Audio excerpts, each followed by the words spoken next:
ಮತ್ತು ಇನ್ನೊಂದು, ಈ ರಾಜ್ಯದಲ್ಲಿ ಒಬ್ಬ ಮಂತ್ರಿ ಅದಾನ, ಅವಾಗ ಬರೀ ತನ್ನ ಇಲಾಖೆ ಕಡೆ ಲಕ್ಷಣ ಇರೋದಿಲ್ಲ.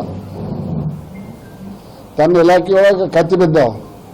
ಮಂದಿ ಇಲಾಖೆ, ಮಂದಿ ಬಗ್ಗೆ ಹಸ್ತಕ್ಷೇಪ ಮಾಡೋದು, ಮೂಗು ತೋರ್ಸಕ್ಕೆ ಹೋಗೋದು, ಎಲ್ಲ ಇಲಾಖೆಯೊಳಗೂ ಮೂಗು ತೋರಿಸುವಂಥ ಕೆಲಸ ಮಾಡ್ತಾರೆ.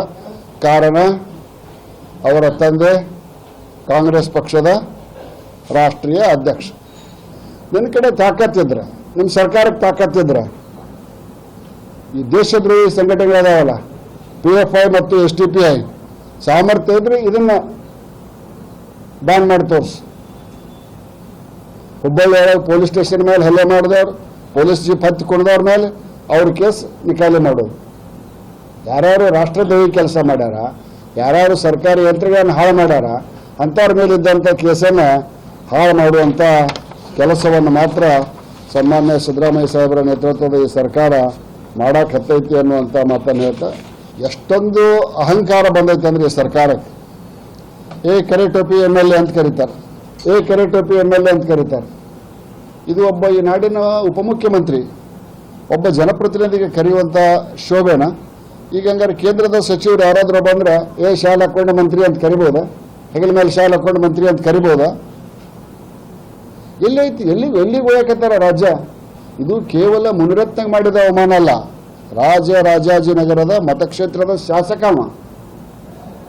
ಅಲ್ಲಿ ಹರೀಶ್ ಬಂದಾನ, ಅಭೂತಪೂರ್ವ ಮತಗಳ ಅಂತರದಿಂದ ಹರೀಶ್ ಬಂದಾನ.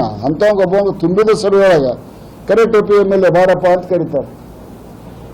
ಅಂದ್ರೆ ಅಧಿಕಾರದ ಮದ ಎಷ್ಟು ಏರೈತೆ ಅನ್ನೋದನ್ನು ಇದು ತೋರಿಸ್ಕೊಡ್ತೈತಿ ಅನ್ನುವಂಥ ಮಾತನ್ನು ಹೇಳ್ತೈತಿ. ಮತ್ತು ಸಿದ್ದರಾಮಯ್ಯನವ್ರಿಗೆ ಪ್ರಿಯಾಂಕಾ ಖರ್ಗೆ ಕೊಟ್ಟ ಲೆಟರಕ್ಕೆ ಸಹಿ ಮಾಡೋದ ಬೇರೆ ಆಪ್ಷನ್ ಇದ್ದಿಲ್ಲ.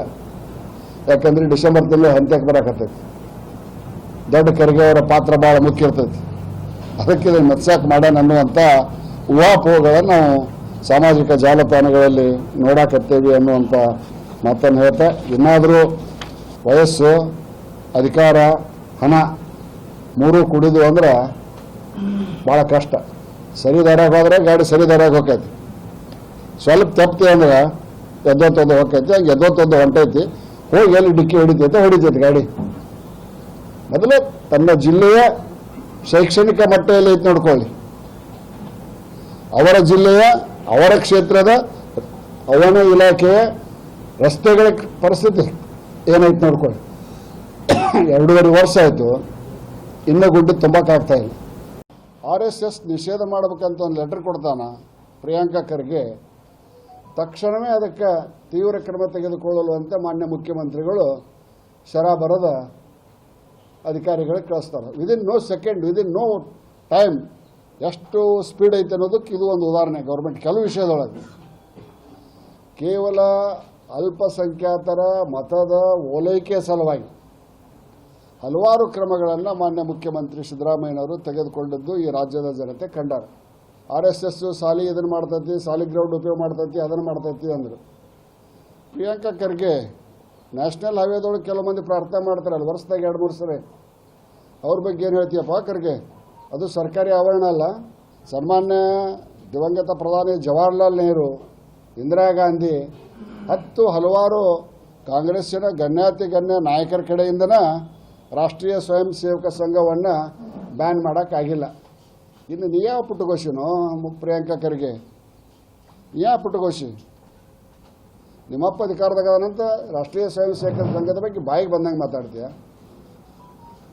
ಇನ್ನು 2.5 ವರ್ಷ ಅದೇ ಹಿಂದೂಗಳು, ಹಿಂದೂ ಸಂಘಟನೆಗಳು ನಿನಗೆ ನಿಮ್ಮಪ್ಪಗೆ ಕೂಡ ಪಾಠ ಕಲಿಸ್ತಾವೆ. ಅಧಿಕಾರ ಐತೆ ಅಂತ ಬಾಯಿಗೆ ಬಂದಂಗೆ ಮಾತಾಡೋಕೆ ಹೋಗಬಾರ್ದು. ಏನು ಮಾಡುತ್ತೆ ರಾಷ್ಟ್ರೀಯ ಸ್ವಯಂ ಸೇವಕ ಸಂಘ?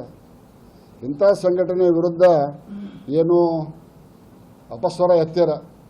ಈ ಸೂರ್ಯನ ನೋಡಿ ಉಗಳಕ್ಕೆ ಹೋದಂಗೆ. ಸೂರ್ಯನ ನೋಡಿ ನಾವು ಉಗಳಕ್ಕೆ ಹೋದ್ರೆ ನನ್ನ ಮೂತಿ ಮೇಲೆ ಬೀಳ್ತೈತಿ. ಇಂಥ ದೇಶ ಸಂಘಟನೆ ಬಗ್ಗೆ ಈಗ ಮಾತಾಡಿದ್ರೆ ಭಾಳ ಆಕೈತಿ. ಸುಮ್ಮನೆ ಅವನು ನಾಲಿಗೆ ಹೊಲಸೈತೆ ಅಂತ ನಂದು ಮಾಡ್ಕೊಳಕ್ಕೆ ನನ್ನ ಮನಸ್ಸಿಲ್ಲ. ಒಂದು ಆನೆ ಹೊಕ್ಕಿರ್ತೈತಿ, ಮಾವುತ ಅದನ್ನು ಮುಂಜಾನೆ ಅಡ್ಡಾಡಕ್ಕೆ ಬಿಟ್ಟಾಗ ನಾಯಿ ಬಗಳತ್ತಿರ್ತಾವೆ. ಆ ಆನೆ ಹೊಳೆ ಸತೆ ನೋಡೋದಿಲ್ಲ. ಹಂಗೆ ಪ್ರಿಯಾಂಕಾ ಖರ್ಗೆನ ಬಾಳೆ ಐತಿ ಅನ್ನುವಂಥ ಮಾತನ್ನು ಹೇಳ್ತಾ